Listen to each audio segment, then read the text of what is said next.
Well, a very good morning to you. It's Sunday. I'm sorry, it's Saturday, the 11th or 12th of July. Goodness me, I should know.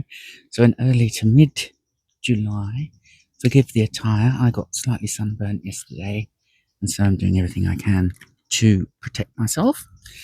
But we've got some breaking news from the garden today, which is really quite exciting. The first is about my berganias. If I can show you, yesterday, I don't know if you saw. I know I'm virtually speaking to myself, so this is mainly for me, but never mind. I went through the bedding and, well, I haven't finished yet, but where I have this morning, there's no more damage, which is absolutely fantastic.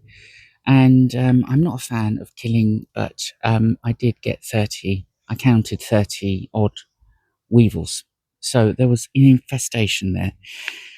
I'll also be able to show you what I think are weevil pupae, larva, whatever. So the good news about that, though, is that it will mean, I believe, that I shan't have to go chemical. If this continues at this rate, so around here, I can't see any more noticeable damage where I've cleared it. And it shows where like the garden is really a perfect metaphor for life. You have to get around, into, and involved in things, get your hands dirty, clear away detritus, clear away the past, allow fresh things, because in dirt and detritus, disease and evil grows. Right, the next thing, not as positive, is my Himalayan honeysuckle. Again, I'll show you. Remember from the last post or so, it fell victim to the high winds, and I was trying to prop it up. Well, early this morning I looked at it, and where the leaves are meant to droop indeed, these weren't just drooping, they were wilted. Unfortunately, it had to go, and I did say goodbye to it, but it is part of an overall plant, and I'm sure the plant will come back. The ladybird on my ankle, excuse me. Right. And the other thing about it is it grows, as I've said before, in some sort of bamboo-like structure. So that means I've actually been able to use, I've taken the stalk and I'm going to use that to be able to guide other plants. Something, viewers, I need you for the next thing, which is here. I can just flip. This is a tree, clearly, of some description. I believe it's even an apple. They grow like anything here. You'll see little trees growing everywhere. Clearly, all of this area was an orchard, and but before people got their hands on it. So things like this just want to grow. And as much as I hate destroying trees, I really, really do, I don't think that's going to do well there. Or if it does do well, it's going to ruin everything else. Advice welcome. You'll see quite how complicated the situation, because there's already a tree there. That tree isn't doing very well due to mould. We'll be subject to another post later. Right, where else do we move on to? Some excellent news today. Really, really good. I'll show you. So, a neighbouring property, let's just say, were clearing their garden, and with some quite heritage rose plants that were literally going to be taken to the tip. And I after remonstrating with them, so asked if I could just take them and try and save them. Well, we planted them. Chris helped me, and well, some of them have just been frankly sticks, not doing anything. But this morning, I noticed this growing from the side of one of them. And I hadn't noticed it before. I mean, I do walk around in the days most of the time. That, to me, makes the whole exercise worth it. I mean, there were some that were always going to survive, and this is one of them. I'll show you here.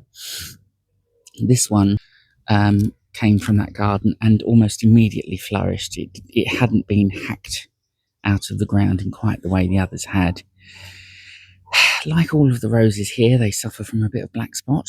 And so, I mean, my approach at the moment is where I see the black spot is just to try and get rid of the leaf. as well as there's a bit of copper fungicide that one can use.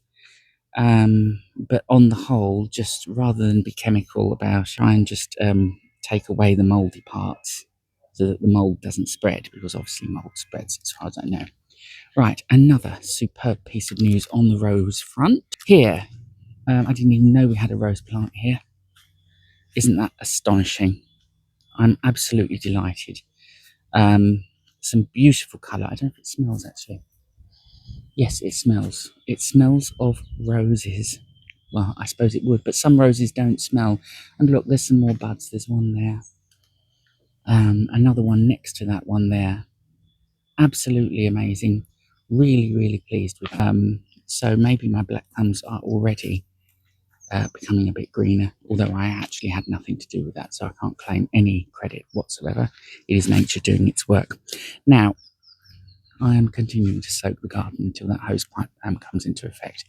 Some people will call that selfish. I call it saving this garden, because it is for the birds, it's for these trees, and quite frankly, the rate trees are being taken down around here, and oddly it's happening, seems to have coincided since I've moved in. I'm going to support the trees, and obviously the roots of trees grow right out, and you can see in the dryness actually where those roots are, and I'm going to soak them. Continue to enjoy some water, and I've seen them this morning dancing around, getting a bit of solace from this intense heat. I'm not moaning about the heat, but obviously it's not entirely brilliant for our feathered friends or indeed any creatures. I'm not going to do the whole garden in terms of, hosing it. You'll see down here, we've left this, we always tend to leave this part anyway to wild parts until it becomes just at the point of being ridiculously overgrown. Rex is enjoying his own dirt bath there again. He has really suffered in the heat, actually. I'll talk to you again soon about this plum. The leaf miners got to it this year, and I was absolutely right. These were leaf miners. In the other plant, they weren't leaf miners. They were some other kind of beetle, but in this case, they were. Anyway, I'll talk to you about that. There was one other thing. Just let me pause the video while I try to remember. Yes, I've remembered. Oh dear. And I'm taking you straight to there now, directly. Almost live.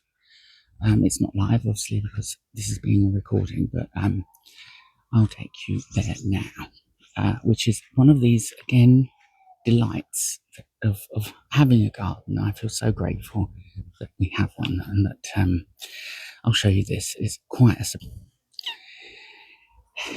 It's nothing to do with me, again, so that means it's doing very well. Look at that. Peas.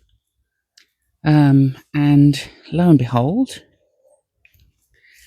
now I know the pattern of what the leaves of these pea plants look like. Here's another one. Absolutely astonishing. And obviously they've come in via, I should imagine one would say, bird droppings. You get a lot of lovely birds, and if I say it to the birds now, you're all very, very welcome here. Even pigeons. I don't care how much you muck up the place. Birds are just beautiful creatures, and they're a sign, really, of how well nature is doing. I think the more birds you have means you've got more insects, means you've got all sorts of other life going on. And I did want to say, yes, this morning I said as well about how having a garden is very much like managing your mind or your life. And it really is true. You think clearing out the dirt and history of the past where things rancor, allowing for new things to grow, continuously watering, nourishing, and protecting, and allowing what is there in its potential to fulfill. Now I realise I've now been coming up to 10 minutes and have been waffling, but one final word. These were the beautiful lilies, orange lilies. I hadn't started the blog before. They all died off, but they were absolutely exceptional. If I know how to do this, I will do so, as in add a picture. They've obviously all died off now. In the spirit of clearing, I've read up, and apparently it's perfectly safe to now clear away the leaves. The bulbs will be there. I've allowed them enough time for the leaves to give energy to the bulbs, whilst so to keep them going for the next year. I shall of course never dig around that area because of those bulbs, and those bulbs, they're throughout here, and they pop up in other places through underlying bushes and so on. So I'm starting to clear that away, and that'll be one of the tasks this morning. Exciting thing that's happening today is we're going to have some more plants arrive, which is absolutely wonderful. Oh, and finally, okay, this is the absolute final part. The some kind of sucker plant has come through. So down here, or it's always been there, but I just noticed it next to the peas, and well, I think it's utterly beautiful. And the flower that it produces is a pink, almost like feathery heather type plant flower, and so I'm going to pick away what are things that are trying to invade its space and give it its space. But the beautiful thing is it's growing out into the pavement there. So where I normally just mow and strip back, this is all happened because I've cleared all of this. This was just bramble before, and various parts of holly and so on, just completely shading it. And now these things that were just hidden there are finally delivering their potential. Okay, that really is it now. Thank you for watching, and I really do hope you continue to watch. And please, if I've asked for advice, just help me out, because I am, as they say on this video here, what it says, black thumbs. Thank you.